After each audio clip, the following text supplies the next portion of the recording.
If you are in office, please tell your team members to join as we will begin shortly. Also, another request is to put your cameras on so that Karthik can guide us well if you're doing it right or there is any improvement needed. So with that, hello everyone and welcome back. It's once again wonderful to see all of you joining. Thank you for coming back and continuing with this wellness journey with Karthik.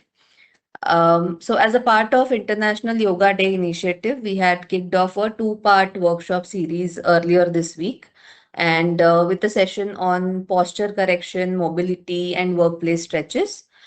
We hope you found that session helpful and were able to, incorporate some of those practices into your routine. Today, we will move into the second and another equally important aspect of well-being, which is breathing and mindfulness techniques. So, in our busy schedules, how do we learn to pause, breathe consciously, and stay present? Can make a big difference. And this is also how we can manage stress, improve our focus, and maintain the overall balance. So again, I'm delighted to have Mr. Karthik Prakash back with us to lead this session. As you already experienced in the previous session, Karthik brings a powerful combination of expertise and practical insights with over a decade of experience in holistic wellness mentor, along with his credentials, including an MSc in yoga and international sports science diploma. He's also advanced yoga certified. He makes wellness simple, relatable, and highly effective for working professionals like us. He will guide us today through the techniques that we can easily apply in our daily lives to stay calm, centered, and more productive. So, with that, over to you, Karthik. Thank you. Thank you very much. Such a pleasure to be back and be of service here. Today's session will be split into two parts. First part will be more of an experiential journey, and second part will be more of an interactive session on understanding what is stress, why does stress happen, and what is mindfulness, and what's beyond mindfulness. So, for the first half, I would like all of you to be seated comfortably. And for the first half, you can have your videos off actually. We'll start off with a simple pranayama technique and then get into the deep meditation. So, if one of you can tell me if you're ready to go ahead, I'll just start.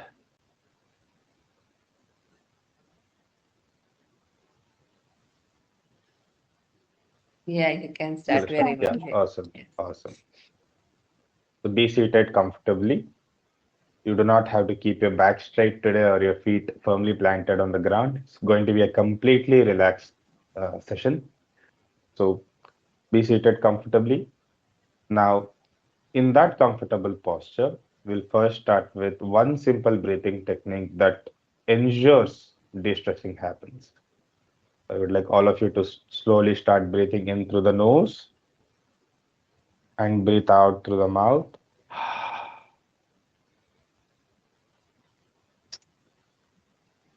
Breathe in through the nose, breathe out through the mouth.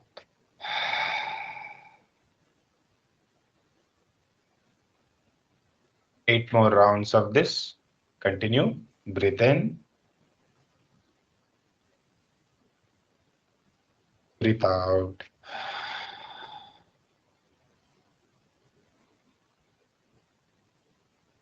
Breathe in,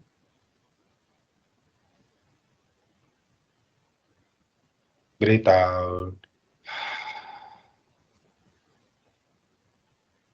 Breathe in, breathe out. 5 more rounds to go. Deeper breath in, deeper and slower. Breathe in,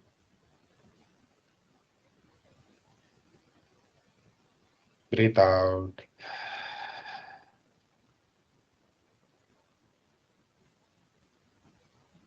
Breathe in,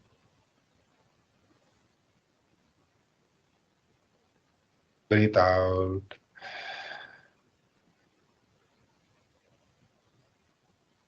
breathe in,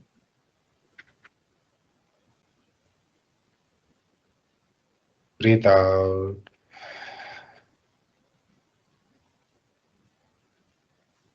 breathe in, breathe out. Last time, max effort.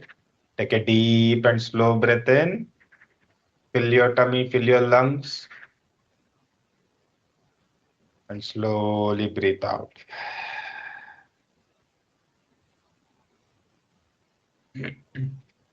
Now, in the last session, I covered Anulom Vilom. For those of you who know what Anulom Vilom is, keep your eyes closed and continue to practice 5 rounds of Anulom Vilom.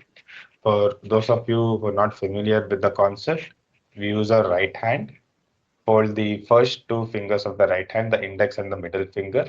Place it just below the nostrils. You're going to use your thumb to block the right nostril. Breathe in through the left. That's step one. Block the left, breathe out through the right. Step two. Breathe in through the right. Step three. Block right, breathe out through the left. This makes it 1 round, 5 rounds in total like that. The slower and deeper you practice this, the more effective it becomes. So go ahead, 5 rounds of this.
If you have finished 5 rounds of the practice, slowly rub your hands together. Rub your hands together. Center of the hands touching the eyes. Slowly open your eyes, look into the hands. Now, the next 15 to 20 minutes or so, I'll be helping you all go through a deep meditation journey. I would like all of you to keep your phones in silent mode, not even vibrate mode. Make sure the environment around you is as quiet as possible. Any disturbance might actually be quite, what do you call, intense when you're in such a deep state of meditation.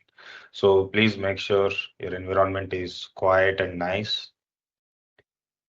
Let's take a minute to do that. If you would like to sit on a beanie bag or in a corner on the floor, if you have a favorite spot like that that makes you comfortable, you can go for it as well. If you'd like to have a sip of water or so, please do that.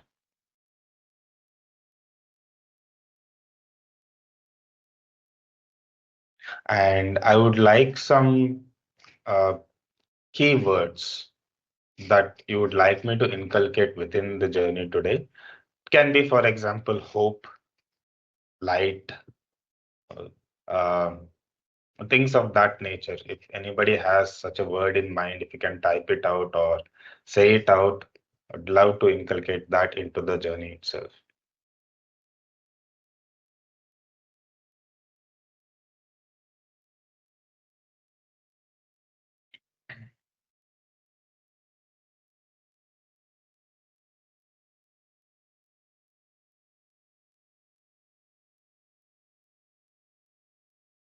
All right, let's start the meditative journey. Everyone, please keep your eyes closed.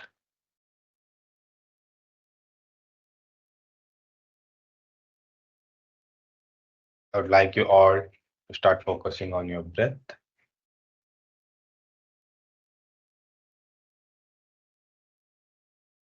Everything else becomes a passive observation in the background. Just your breath. Observe how it feels as you breathe in, how it feels as you breathe out. You slowly start to focus on one part of the body at a time, starting from the toes. Breathe into your toes, breathe out and relax.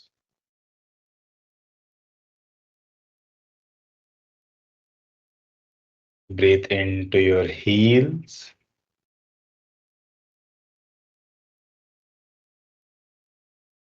breathe out and relax.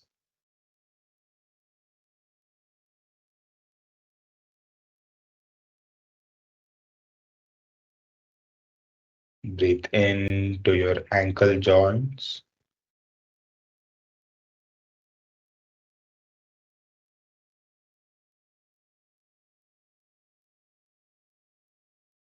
breathe out and relax.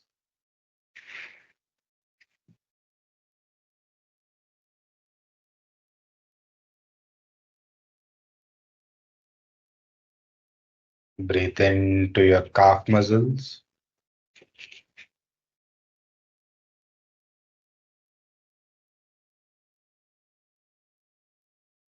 breathe out and relax.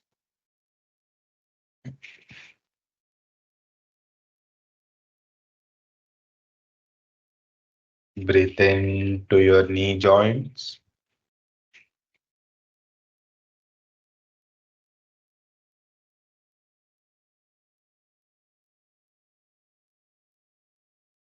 breathe out and relax.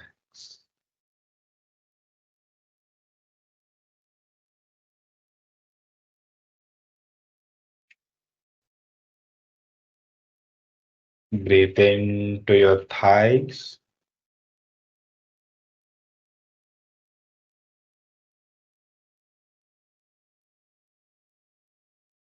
breathe out and relax.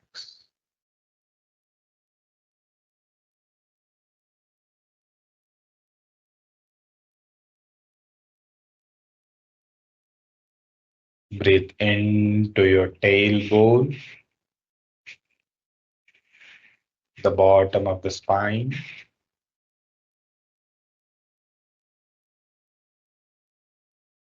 Breathe out and relax.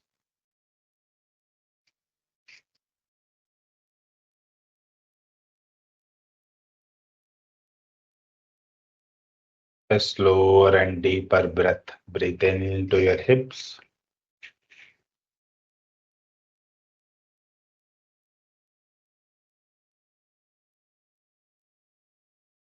Breathe out and relax.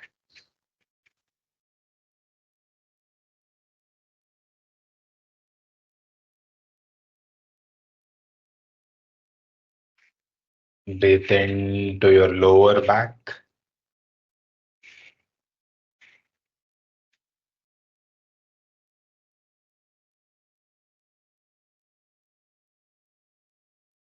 Breathe out and relax.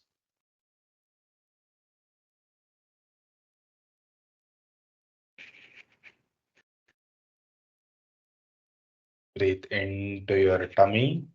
Expand it like a balloon. Breathe out and relax.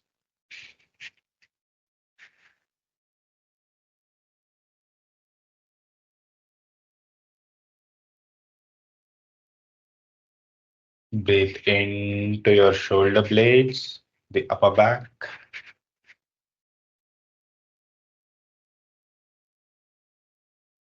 Breathe out and relax.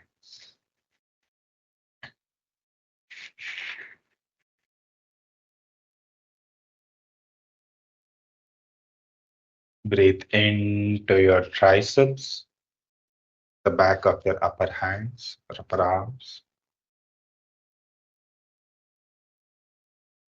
Breathe out and relax.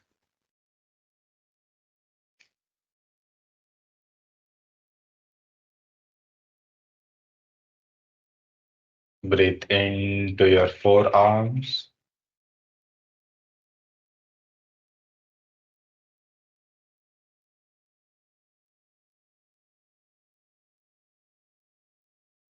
Breathe out and relax.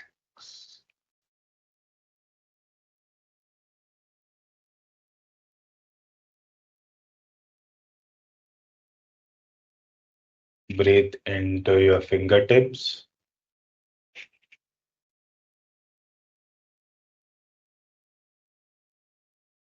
Breathe out and relax.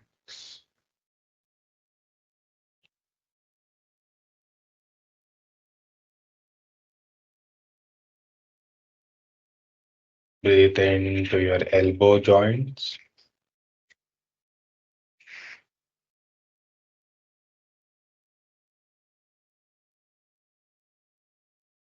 Breathe out and relax.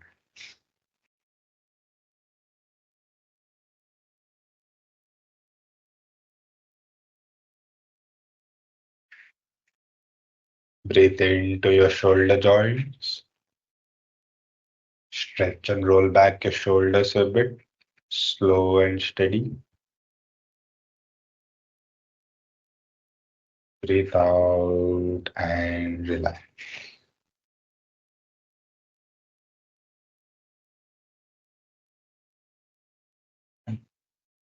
Breathe into your heart.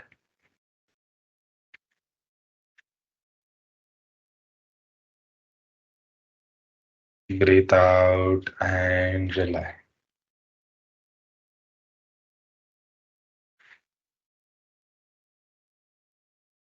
Breathe into your throat.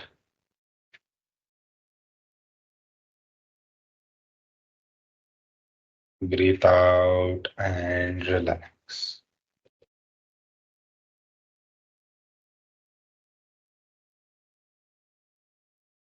Breathe into the back of the head.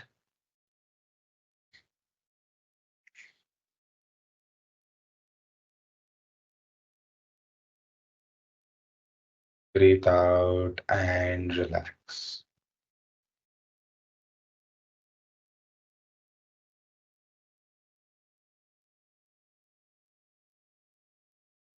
Breathe into the top of the head, the crown.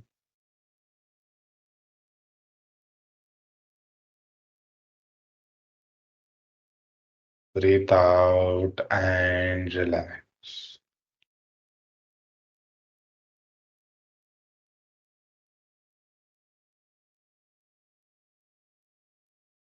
Breathe in and observe your face, your forehead, your eyes, your mouth, your cheeks.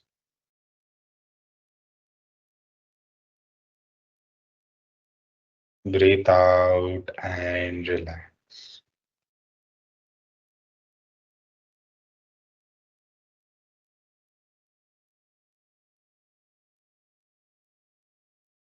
Breathe in and observe your breath.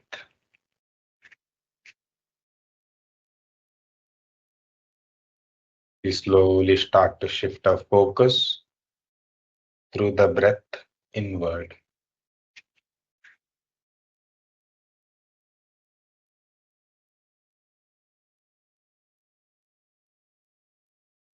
Slowly shifting into a conscious journey inward.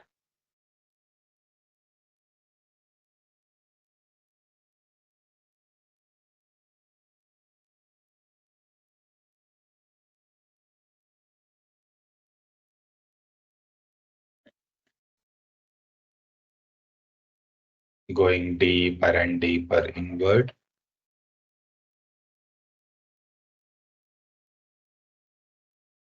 where it feels like peace, completeness,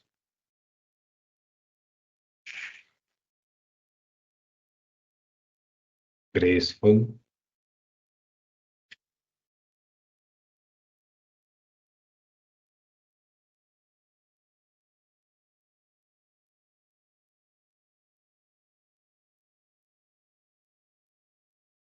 connecting with our core identity.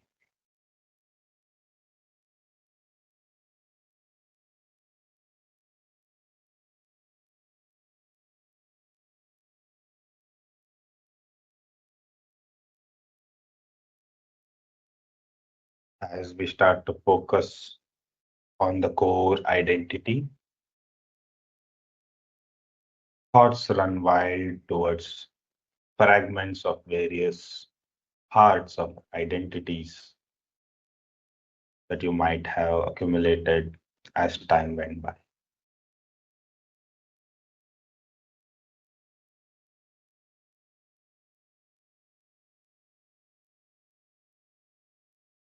Slowly start to set an intention that you're going to burn away and dissolve all the fragments within you that no longer serve the purpose of your health, the purpose of your wealth, and the purpose of your growth.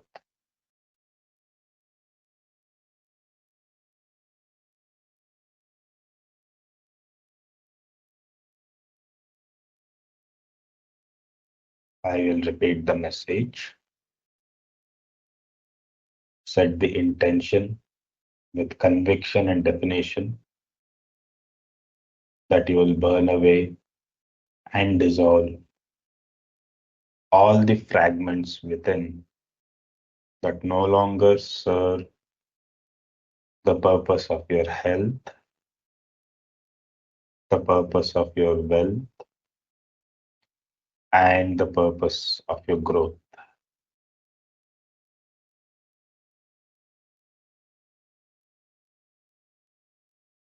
As you breathe in, let the breath inward energize you, fill you with light, fill you with prana. And as you breathe out, let the dissolved fragments go back into the universe.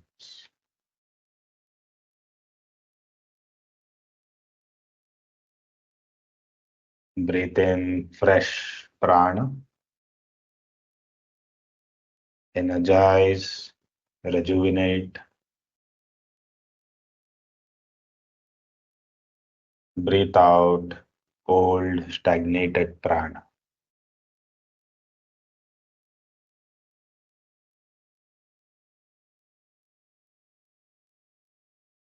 Breathe in fresh prana,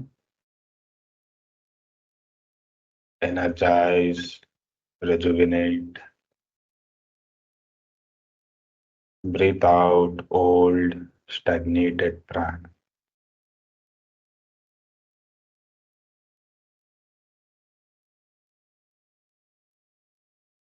Visualize yourself letting go of all these fragments, all these old energies.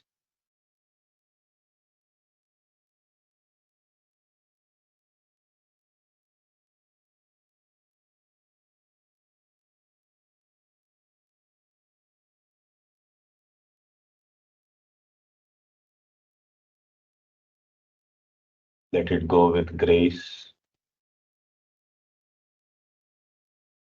Let it go with peace.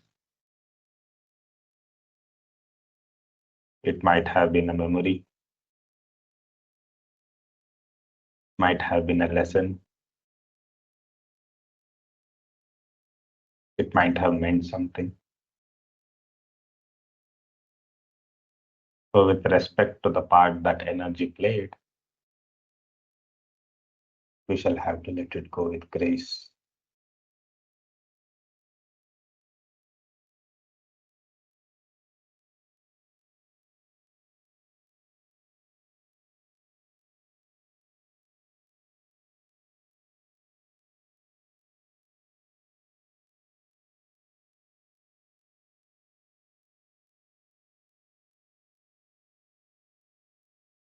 And now a second intention to let in fresh energies for your health, wealth, and growth.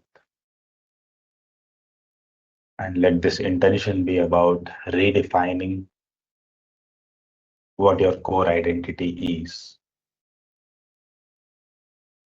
What do you stand for?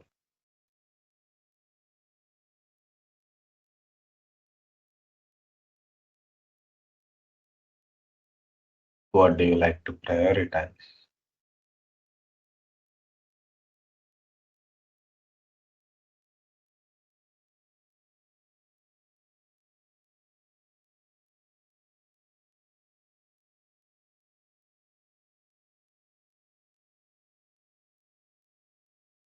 Keywords symbolically help here.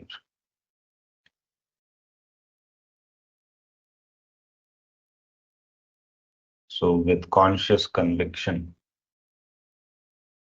start defining a few keywords that shall help you with your core identity, your body, your heart, your mind, your spirit, your duties, your purpose, and your ambition.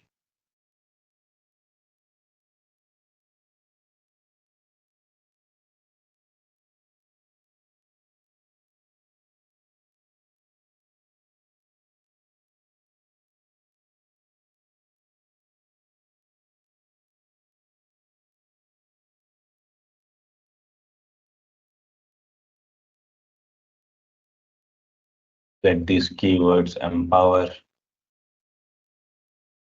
you into the next chapter of your journey. Remember these keywords. One final breath before we step into the journey outward.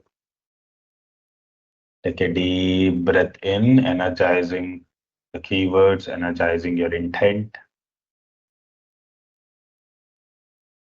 Breathe out and let go. Let go with grace and peace.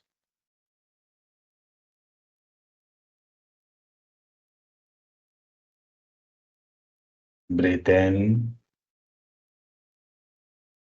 As you're breathing out, focus on the tip of your nose.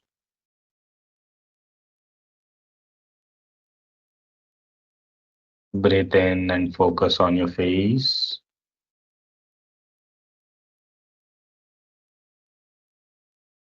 Breathe out and relax.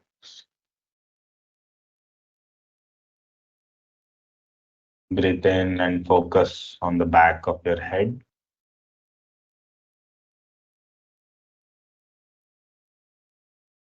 Breathe out and relax.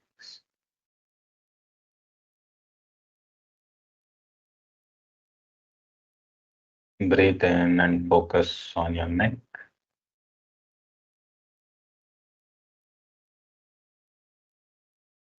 Breathe out and relax.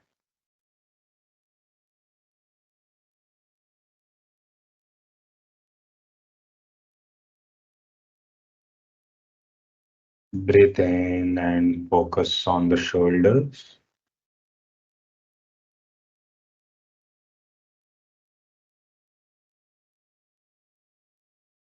Breathe out and relax.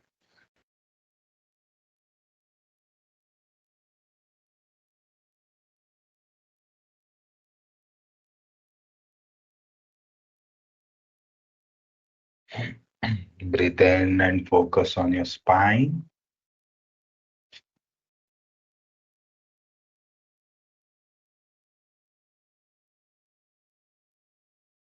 Breathe out and relax.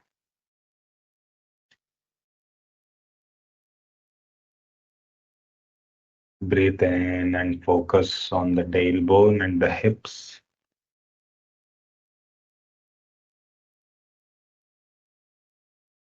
Breathe out and relax.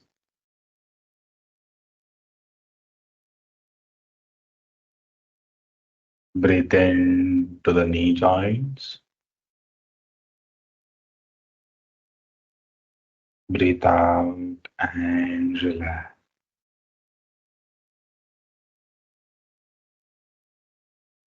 Breathe in to your feet, your toes, your heels.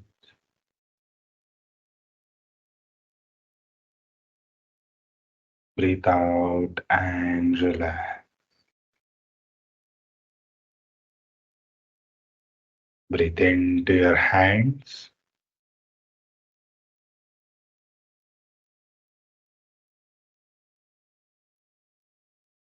Breathe out and relax. Slowly bring your hands together. Breathe in as you start rubbing your hands together. Breathe out and relax. Continue to rub your hands. Now gently place your hands at the eyes. Take a deep breath in. Breathe out through the mouth. And slowly open your eyes and look into the hands.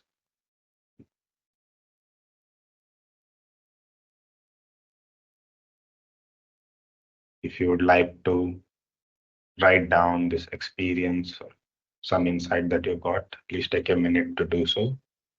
If you would like to have some water, please have some water.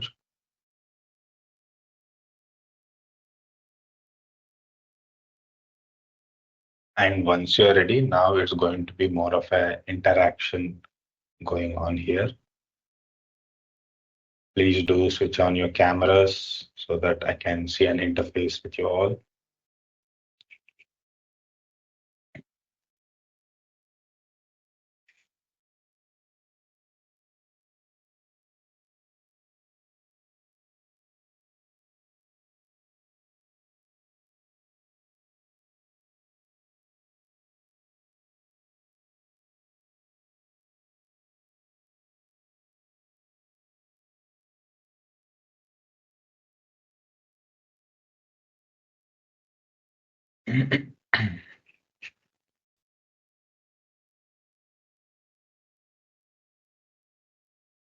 Everyone, please do switch on your cameras.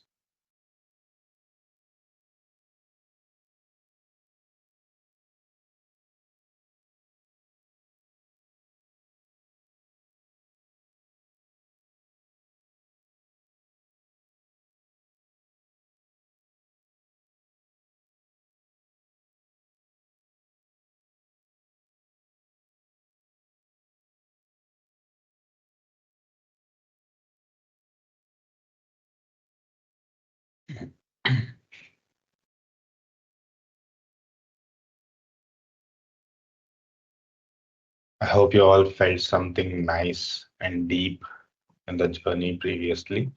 It's a variation of traditional yoga nidra that I provided you guys just now.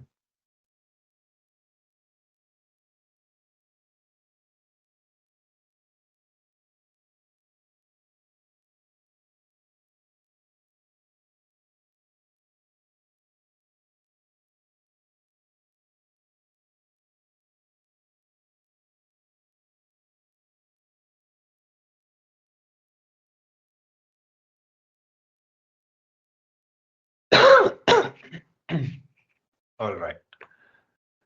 So for those of you who have switched on your cameras, thank you so much. It means a lot to see some faces and interact. So I will be talking about what stress is from a perspective that we all can relate to, rather than what it traditionally means according to the concept of yoga or what it's written in Yoga Vasishta, etc., etc.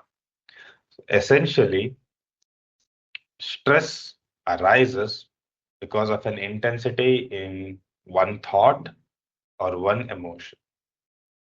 By itself, stress doesn't arise in a person by itself.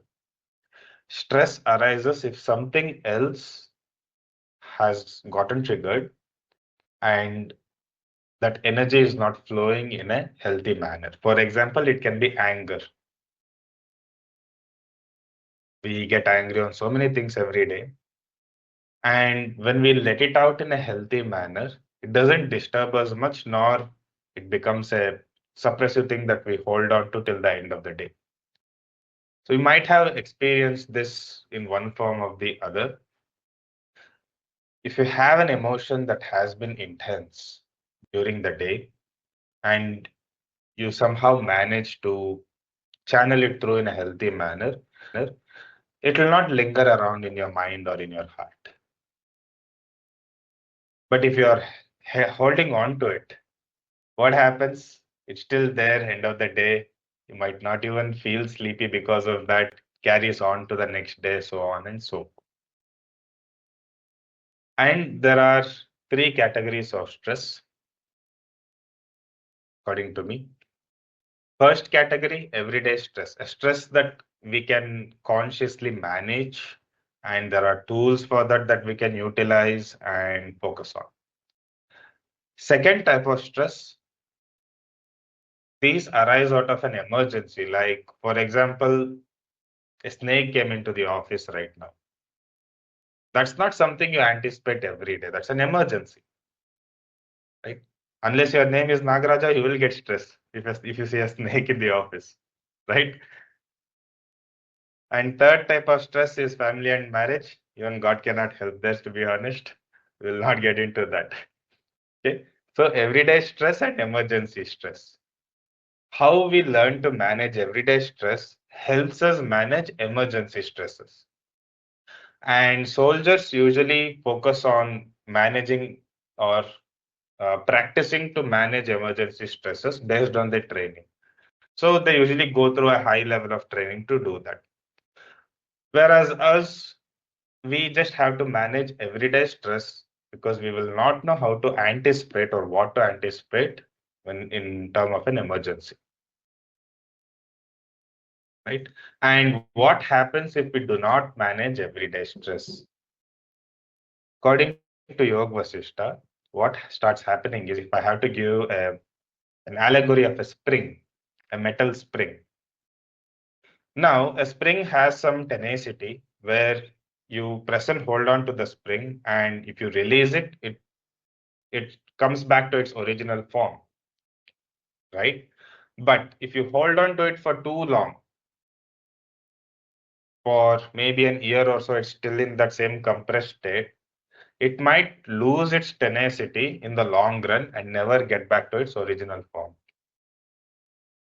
In the same manner, our mind, our heart, our identity or ego, what you call it, has a natural ठीक होता हो गया mechanism workout क्या कर दो has a natural mechanism to combat stress every day. It just regulates it in the background, subconsciously, unconsciously, etc.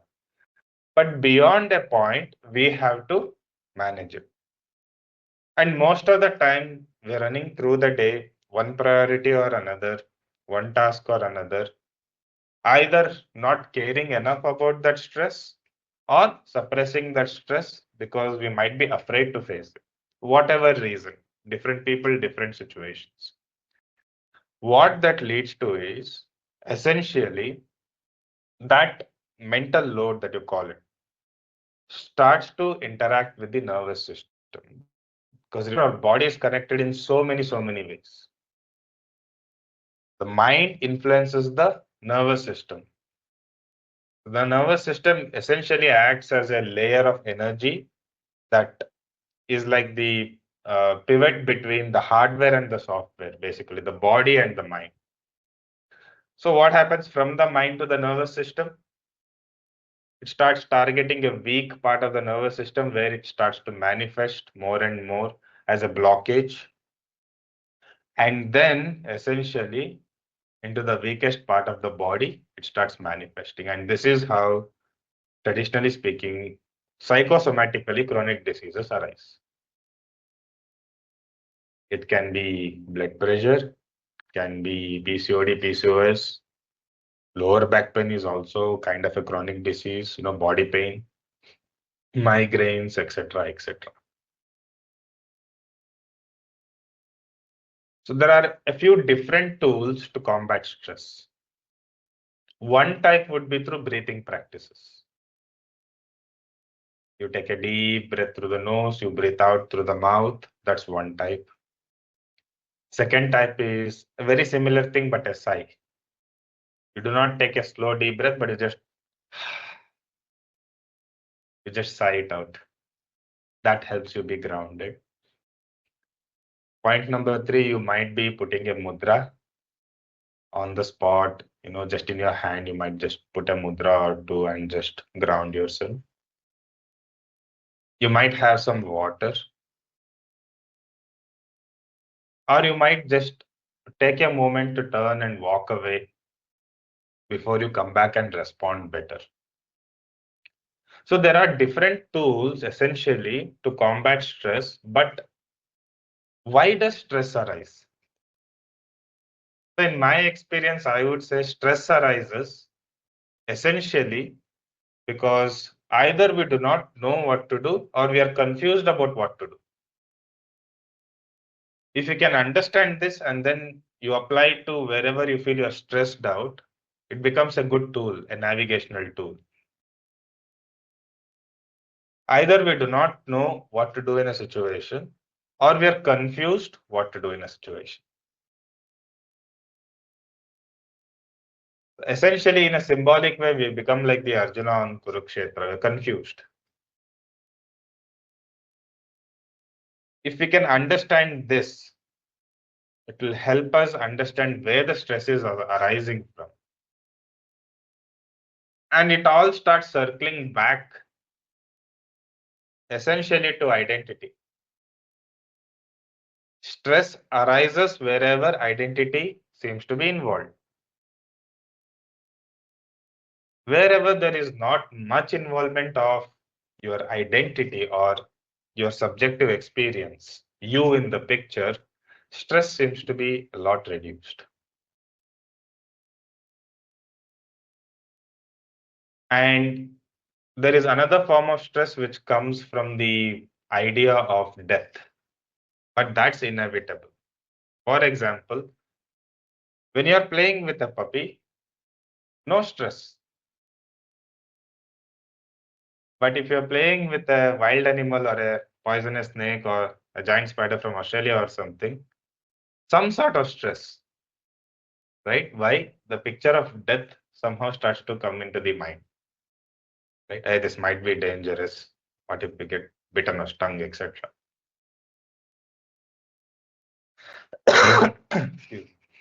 And worse than the fear of death is fear of your identity being compromised. It can be your personal identity or your work role identity as professional identity. And stress arises whenever we want to put forth the best of our identity that we think and suppress or oppress emotions within us and not regulate it later in a safe space.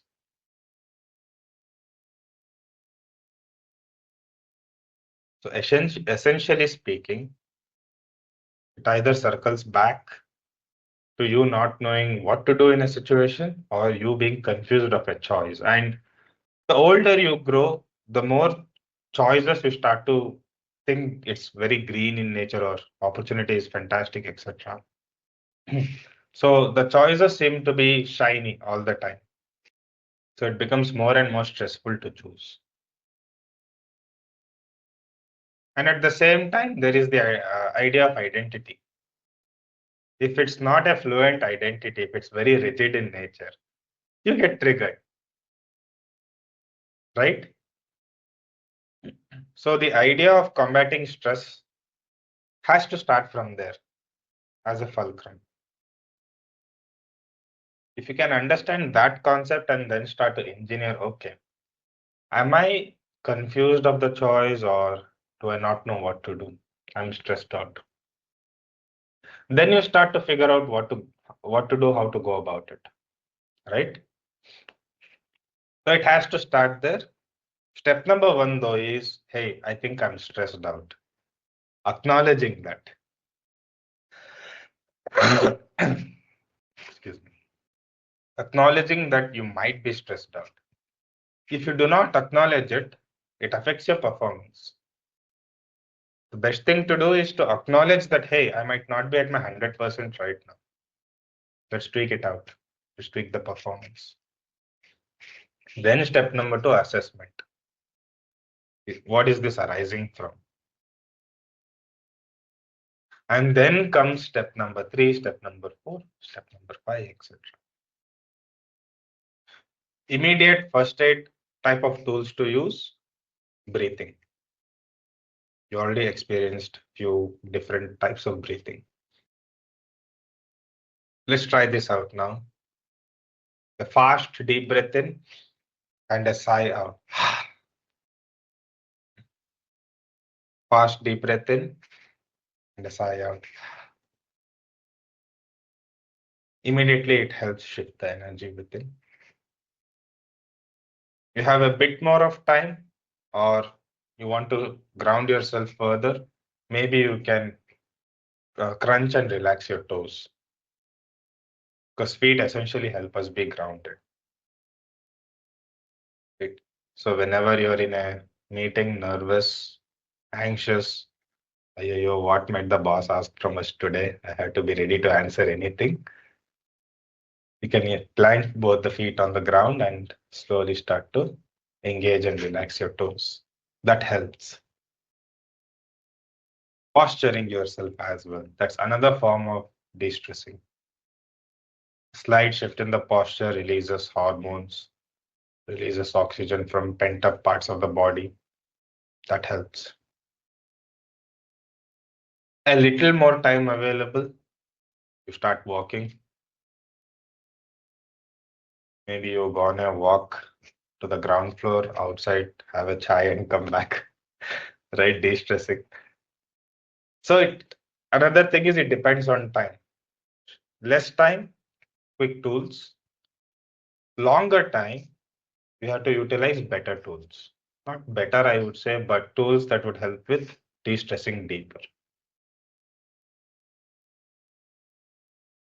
Another way to combat stress that's pent up is through exercise. From punching a bag to going on a jog, do some push-ups, squats, etc. Whatever you feel like gives you some good feeling.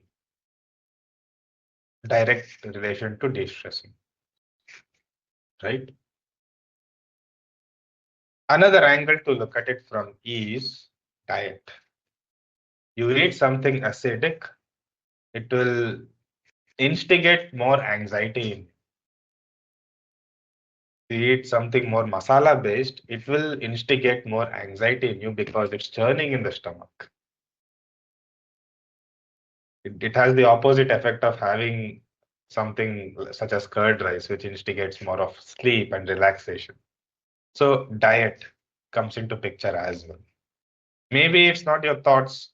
Maybe it's not what you're going through. Maybe that moment you might have eaten something that's instigating some anxiety, stress, tension, etc. That is also a huge possibility, right? Especially if you're on an empty stomach and you're taking a third cup of black coffee, sure, that might be the reason for hyperactivity in the mind or some sort of anxious thoughts. Okay. So any questions around stress that I can help with? Anybody would like to know anything else about stress, any other way to combat stress, etc.? You can ask for a friend and I'd be happy to help. Anybody, any volunteers?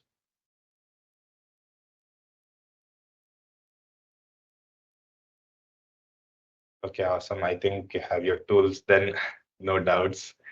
One more thing is, of course, it's the onus is on us as far as stress is concerned to assess where it's coming from, to maybe utilize the tools at our disposal, but if it goes beyond a level of intensity, respectfully, you will need to go to a professional, right?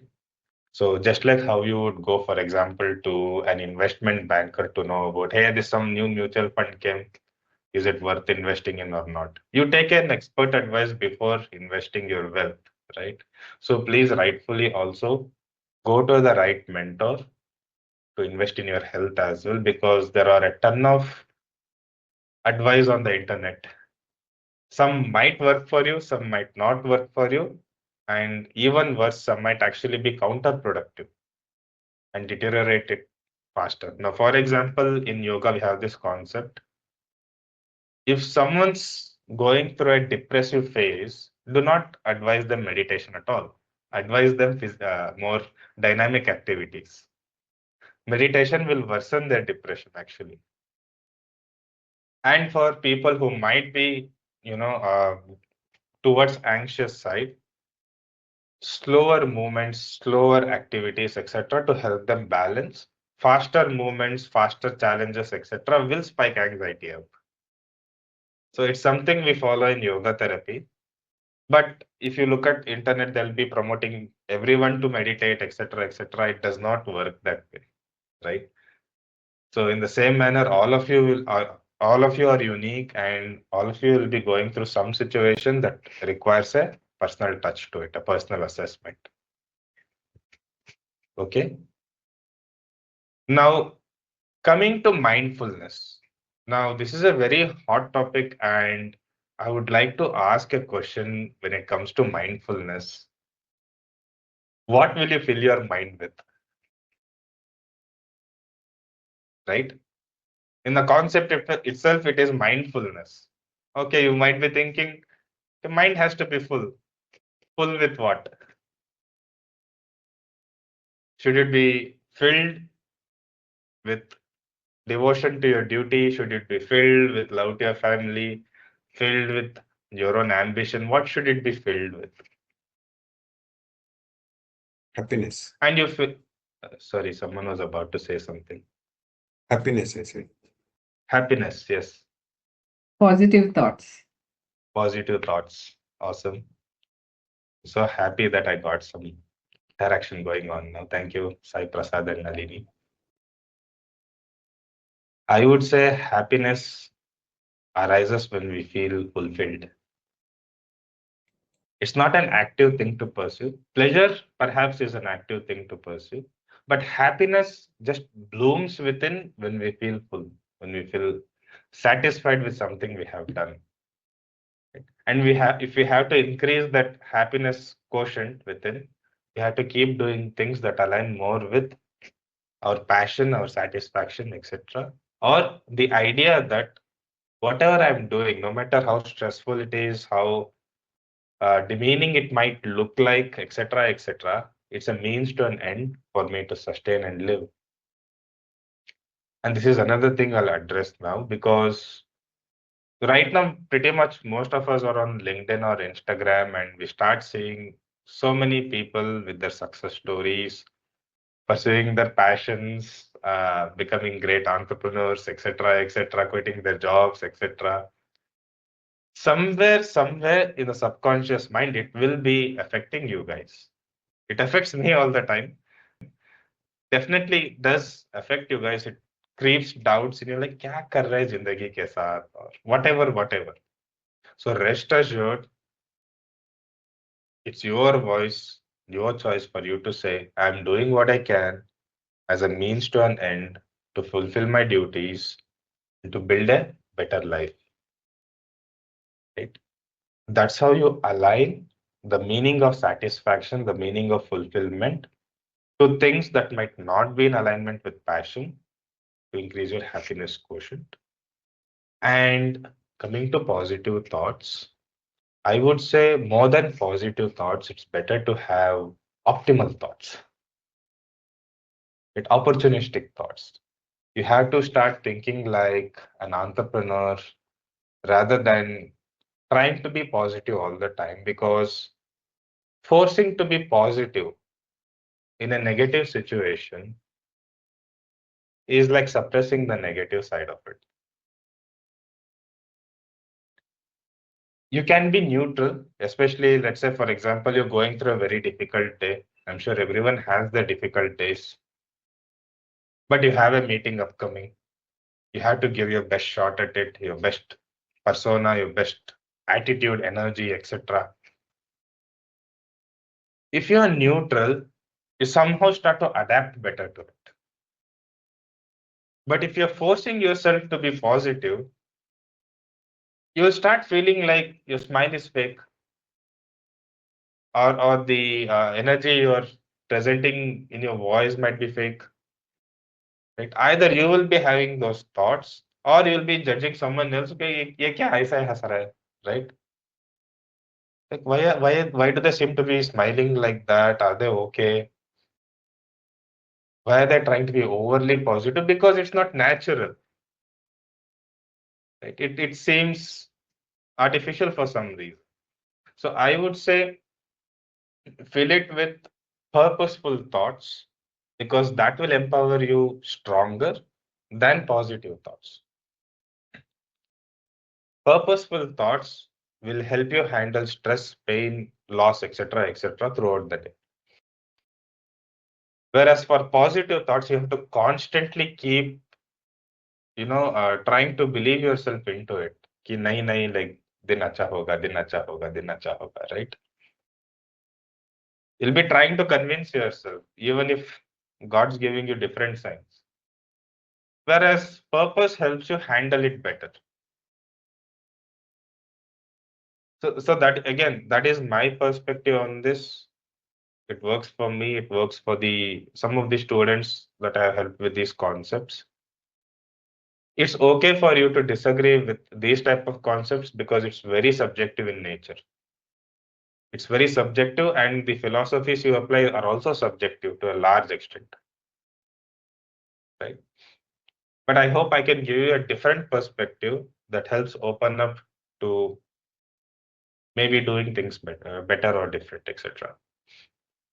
Right? So, Nalini, purposeful thoughts over positive thoughts would be a better way, I would say.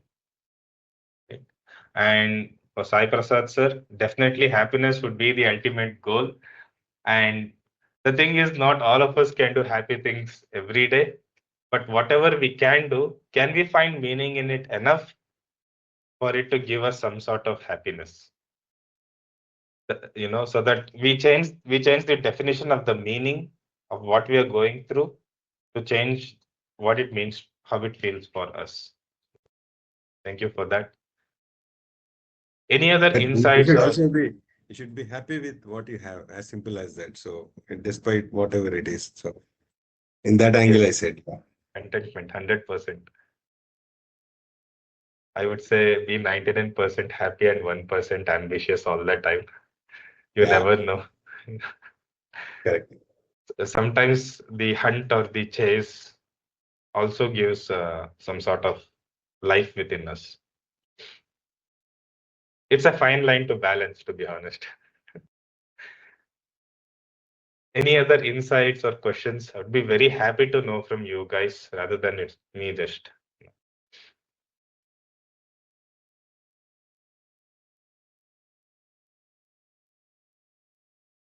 Okay, then we'll move on to mindfulness. What do we fill the mind with, etc.? We gave some answers, we interacted and discussed around it. We start filling the mind with something consciously, but then we have to automate the process. Why do we need to automate the process? So that we can be mind free. For best example I can give you is riding a vehicle. Initially, you're mindful about every nitty-gritty aspect of it, the gear, the brake, the clutch, etc., so that you can do everything in the right manner. You're being mindful. If you're not, you might cause an accident, right? But after a point of practice and experience, it's automated. You're focused more on the experience if it's a beautiful long drive, or more so on the music or a podcast, etc. or on the conversation you might be having with a friend in the car. Most of the things you're mindful about a few months ago will not even be in the picture, right? So here's where, more than mindfulness, a concept that transcends mindfulness also comes into picture that's important. So according to the Ashtanga Yoga, that is the original Patanjali Yoga Sutras, right? There are 8 limbs of yoga. Not 8 steps, I would say 8 limbs, just like we have hands and legs. Right? There's yamas and niyamas, which help with our internal and external moral compass. There's asana and pranayama to help us achieve a better sense of control and strength over our body, our nervous system, our breath. Then there is pratyahara, or the right intake of diet, the right feeding of the thoughts, etc., etc. Pratyahara, the right consumption. Then comes 3, which we combine into one like a triangle: dharana, dhyana, samadhi. Dharana, effortful focus or single-minded effort-based focus. Dhyana, effortless focus.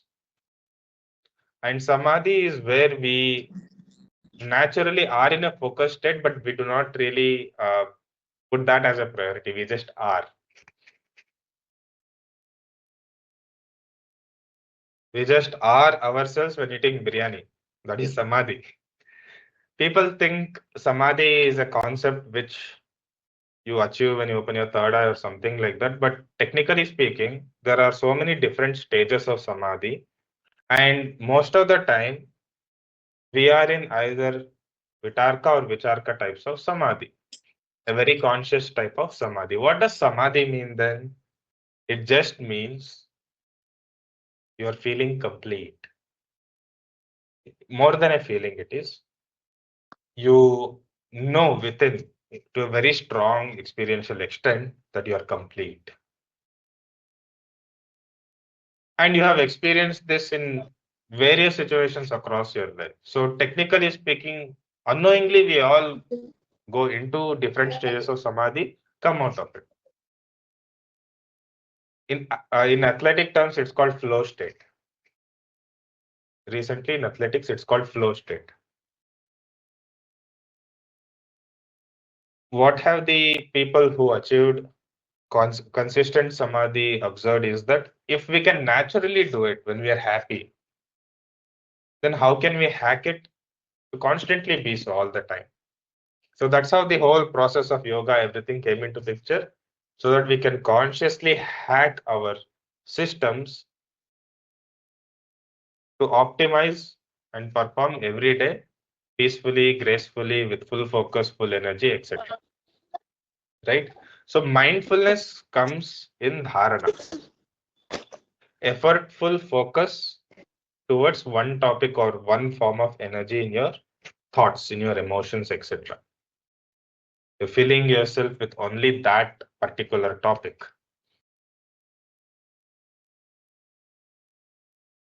Right? But is that the end goal? Definitely not. It's just another step in the process. After you fill your mind, what next? You have to be free of it. If you have to be free of it, there has to be a bigger purpose to do so. You'll have to define that for yourself. And then you'll be in a flow state that optimizes this. So this is a continuous cycle or a spiral. You have to keep updating it like Google Apps. Right? Mindfulness is essential, but then mindfreeness,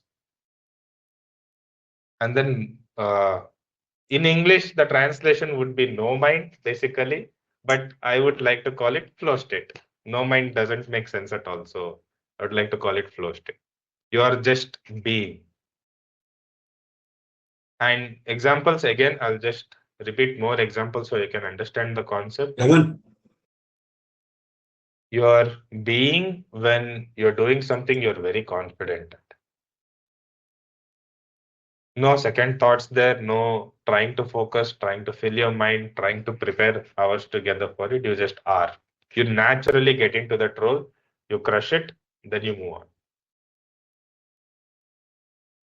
Might be sports that you play with your friends, might be driving skills, etc. Might be a topic that you're very much passionate about. You do not prepare for it, you just are.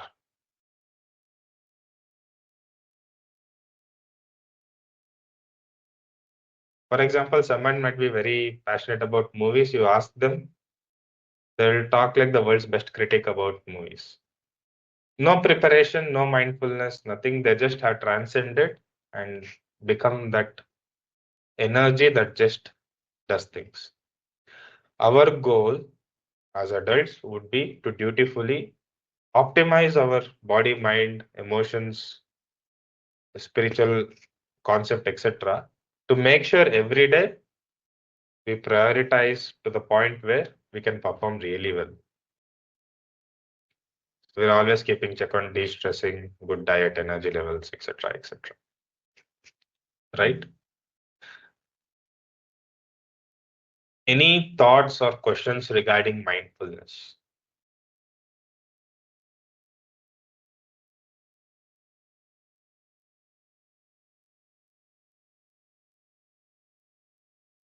No thoughts at the moment, sir. No mind at the moment. Weather is very nice. Mind is gone somewhere in the clouds.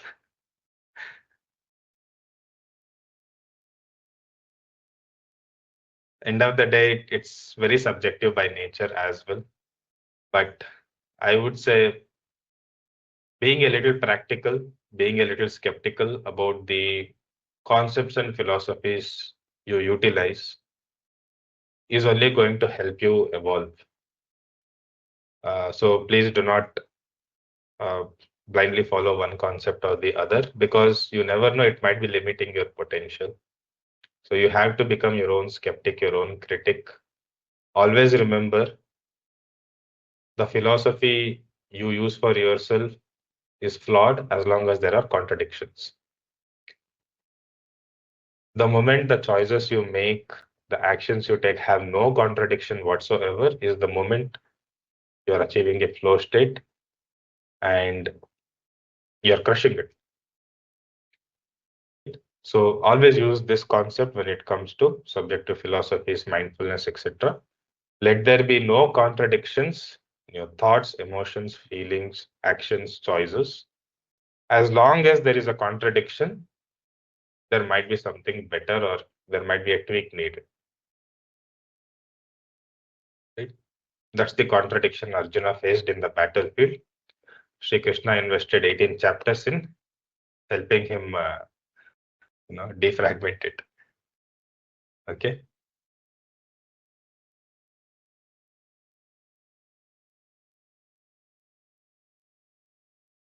So I will wind up the session with one thing.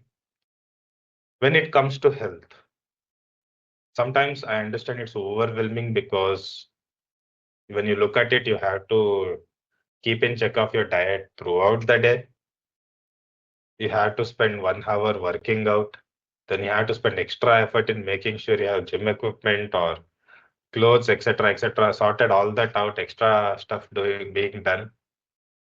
Then you have to do journaling and all for your mind, for your heart, etc. Right? It looks like there is a whole different ecosystem and there is no time to do all that. I understand that very much. Sometimes even I don't get time to do things like that, right?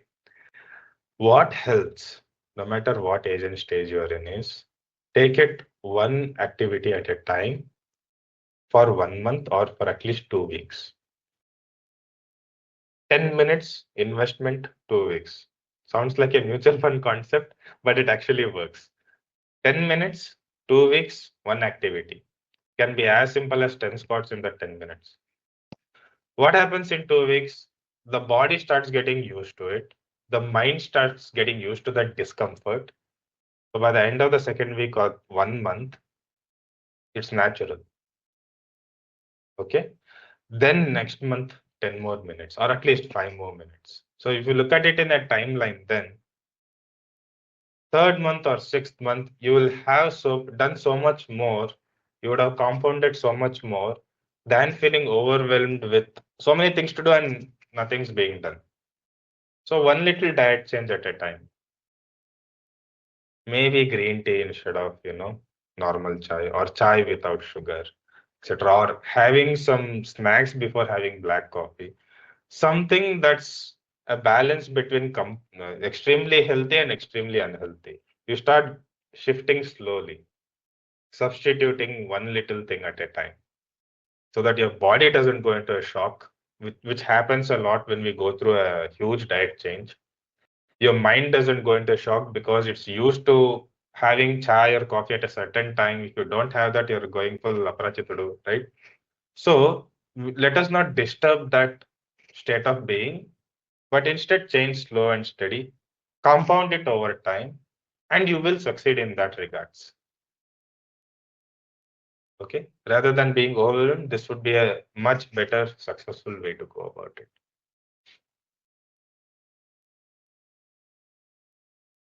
And hopefully, the next month again, is do a session like this, involve a bit of physical activity, a bit of mental and emotional activity as well, on a weekend where you are more comfortable practicing, etc., etc. So please do let us know. And I hope I added value to you guys. Was very happy to do this part of the session compared to the last part, because this is more fun for me, personally speaking. So hope to see you all soon and shine in life. Thank you so much. Thank you. Thank you, Karthik. Thank you. And Thank thank you you, so much. everyone. Yeah, thanks a lot. We can close here. If you have any questions, you Thank you can so route much. it to me, and I will get the answers for you. Thanks. Have a great weekend. Bye.